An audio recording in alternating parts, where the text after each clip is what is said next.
Hi friends, welcome to mom's kitchen. ఇప్పుడు చిక్కుడుగాయ ఫ్రైని ఎప్పుడు చేసేలా కాకుండా కొంచెం వెరైటీగా ఎలా చేయాలో చూద్దాం. హాఫ్ కేజీ చిక్కుడుగాయ తీసుకొని ఒలుచుకొని వాటర్ వేసి అందులో కొద్దిగా పసుపు కూడా వేసుకొని ఒక 15 నిమిషాలు ఉడికించుకోవాలి.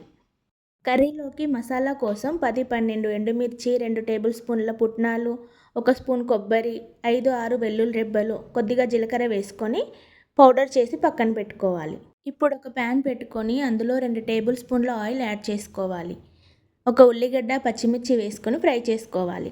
కొద్దిగా పసుపు వేసుకొని ముందుగా ఉడికించి పెట్టుకున్న చిక్కుడుకాయ కూడా వేసుకొని కలుపుకోవాలి.